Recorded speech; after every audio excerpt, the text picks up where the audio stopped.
নমস্কার বন্ধুরা, কেমন আছো তোমরা? আমি গৌরব চ্যাটার্জি, আমি একজন সাইকোলজিস্ট। তোমাদের সঙ্গে আজকে যে টপিক নিয়ে আমি আলোচনা করব সেটা এক এক ধরনের প্রার্থনা। সেটাকে হাওয়াইয়ান দ্বীপে এই প্রার্থনাটা খুবই প্রচলিত। এটাকে হো পোনো পোনো টেকনিক বলে। মানে হো হো পোনো পোনো মানে সব কিছু ঠিক সব কিছু ঠিক সেট হয়ে যাচ্ছে, সব কিছু ঠিক সেট হো মনে হয় এটা ইউজ করা হয়েছে। ল্যাঙ্গুয়েজটা হাওয়াইয়ান, ওটা সেট। হ্যাঁ, সব কিছু সেট হয়ে যাওয়া। আর কোনো কোনো ওটাকে ডাবল রিপিট করেছে, সেট মানে সব কিছু ঠিকভাবে হয়ে যাওয়া। তো এই প্রার্থনাটা হাওয়াইয়ান দ্বীপে চলে এবং সব দেশেই এই ধরনের প্রার্থনা আছে।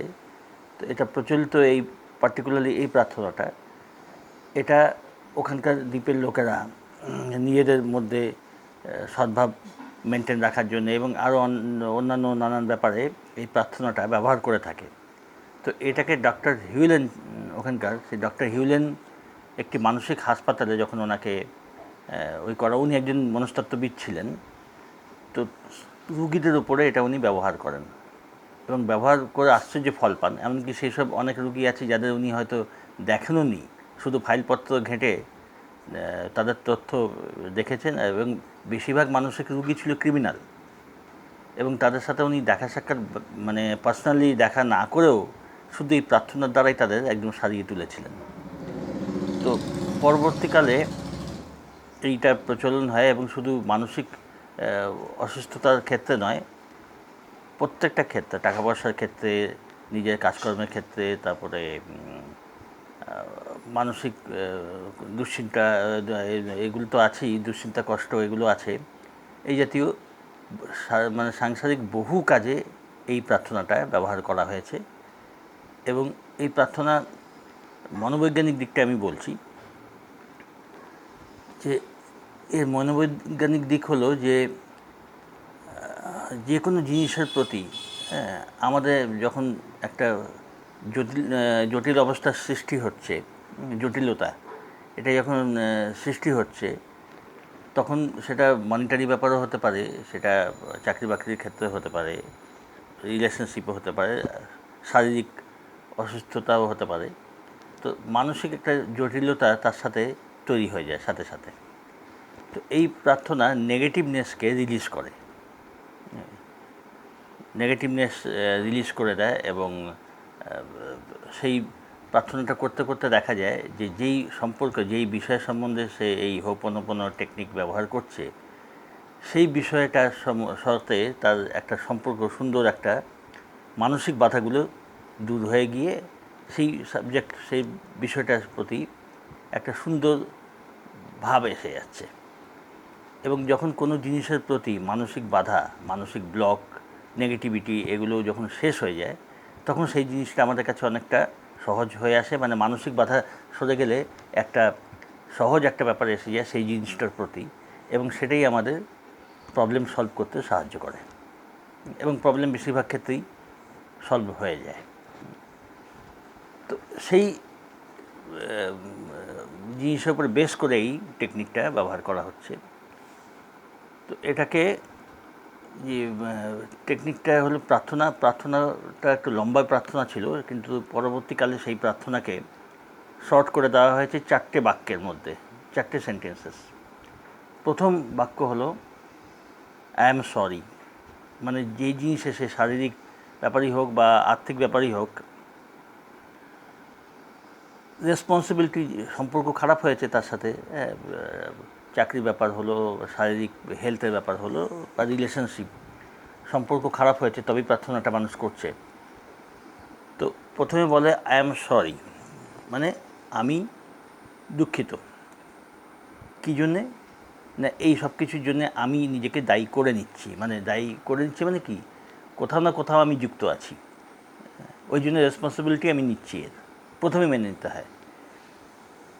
তারপরে বলতে হয় আই অ্যাম সরি, তারপর বলে প্লিজ ফরগিভ মি। এই প্লিজ ফরগিভ মিটা বলতে হবে কাকে? না, তুমি যাকে মানো, সুপার, হ্যাঁ, সে সুপার কনসাসনেস বলো, অবচেতন মন বলো, বা তুমি যাকে মানো, ঈশ্বর, তুমি যাকে মানো, অথবা সেই বিষয়টিকেও তুমি বলতে পারো, দুটোকেই বলতে পারো। তো প্লিজ ফরগিভ মি মানে আমাকে ক্ষমা করে দাও। প্রথমে বললাম যে আমি এর জন্য নিজের দায়িত্ব নিচ্ছি, এই জিনিসটার রেসপন্সিবিলিটি আমি নিচ্ছি, যা খারাপ হয়েছে যে কোনো সাবজেক্ট হোক। তারপরে প্লিজ ফরগিভ মি, তারপরে থ্যাংক ইউ বলতে হয়, যে ঠিক আছে আমি তোমাকে আমি দায়িত্ব নিচ্ছি, আমি এর জন্য ক্ষমা চাইছি, আমাকে ক্ষমা করো এবং ধন্যবাদ। এবং তারপরে আই লাভ ইউ, আমি তোমাকে ভালোবাসি, মানে সেই সাবজেক্টটাকে বা ঈশ্বরকে যাকে তুমি বলতে চাও। তো এই 4টে বাক্য। তো প্রথমে যখন তুমি বলছো, এর মানসিক বিশ্লেষণ হলো এই, তুমি যখন কাউকে তুমি যখন সেই বিষয়টিকে বা যে কোনো মানুষকে তুমি এই কথা বলবে যে আই এম সরি, তো তার প্রতি তোমার একটা বাধার যে ভেতরে একটা রেজিস্ট্যান্স ছিল সেটা দূর হয়ে যায়। তারপরে তুমি ক্ষমা চাইছো, তখন সেই বাধাটা মন থেকে, এগুলি কিন্তু সব মানে সাইকোলজিক্যাল দিক দিয়ে দেখতে গেলে সব কিন্তু মানসিক বাধা। মানসিক দিক দিয়ে এই ব্যাপারটা আসছে যে তোমার মানসিক বাধাগুলো দূর হচ্ছে সেই জিনিসের প্রতি। তো I am sorry, please forgive me, তারপর যখন থ্যাংক ইউ ওই করছো, তখন সেই বিষয়টির প্রতি একটা মানসিক সম্পর্ক, ভালো সম্পর্ক তৈরি হচ্ছে, থ্যাংক ইউ এবং আই লাভ ইউ বলে পুরো জিনিসটা একদম ক্লিয়ার হয়ে যাচ্ছে। সেই বিষয়টি, সেই সাবজেক্টটি, সেই রিলেশনশিপ, সেটা পার্থিব হোক অপার্থিব হোক, যে জিনিসই হোক না কেন, তার প্রতি তোমার যে ভেতরকার যে বাধা, নেগেটিভিটি, সেটা একদম মানে দূর হয়ে যাচ্ছে।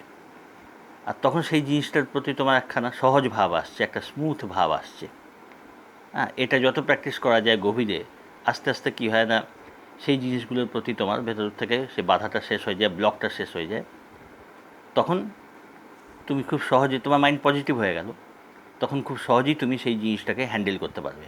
এটি এর বৈজ্ঞানিক যুক্তি কিন্তু।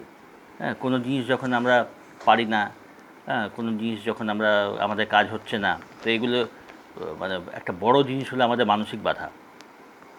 তো সেই জিনিসের প্রতি যদি আমাদের মাইন্ড পজিটিভ হয়ে যায়, তাহলে এই বাধাটা সরে গিয়ে সেই কাজটা আমাদের কাছে খুব সহজ হয়ে যায়। এটি এর পেছনে বৈজ্ঞানিক ভিত্তি, মানে মনোবৈজ্ঞানিক ভিত্তি এটা। তো এই প্রার্থনাটা সব ক্ষেত্রে ব্যবহার করা যায়।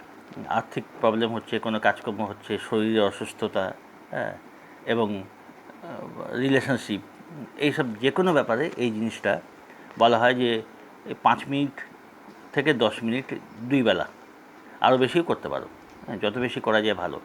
তো নিজের মন থেকে যখন এই বাধাগুলো সরে যায় এসব করতে করতে, পার্টিকুলারলি কোনো বিষয়ের প্রতি তুমি এরকম ফিল করছো, অসুবিধা হচ্ছে, সেখানে তুমি এটা ব্যবহার করলে, তো সেই জিনিসের প্রতি তোমার যে মানসিক ব্লকটা সেটা মুছে যায়। তখন সেই জিনিসটা তোমার অনায়াসে হয়ে যায়। এটি হয়ে এসছে, অনেকের ক্ষেত্রে এটা হয়েছে, এবং এটা তোমার প্র্যাকটিস করে দেখো। 5 মিনিট করে শুরু করো, এবেলায় ওবেলা, দেখবে অনেক উপকার পাবে, ভালো লাগবে। তো এই হলো টেকনিকের মূল জিনিস। এর আরও ডিটেলস রয়েছে, প্রয়োজন হলে সেটাও আমরা আলোচনা করব। তোমরা আপাতত কোনো বিষয়ের প্রতি এটা ইউজ করে দেখো, ইউজ করলেই তো বোঝা যাবে। যে ছোটোখাটো অসুখ বিসুখ হলো, অসুবিধে হলো, কোনো প্রবলেম হলো, এগুলো ইউজ করে দেখা যেতে পারে। তো এগুলো সবই কিন্তু সাইকোলজি বেস করা, মনোবিজ্ঞানের বাইরে এগুলি কিন্তু নয়। নাহলে আমার কাছে এইসব জিনিস জায়গা পেত না, মানে আমি এইসব জিনিস নিয়ে কথাই বলতাম না হলে।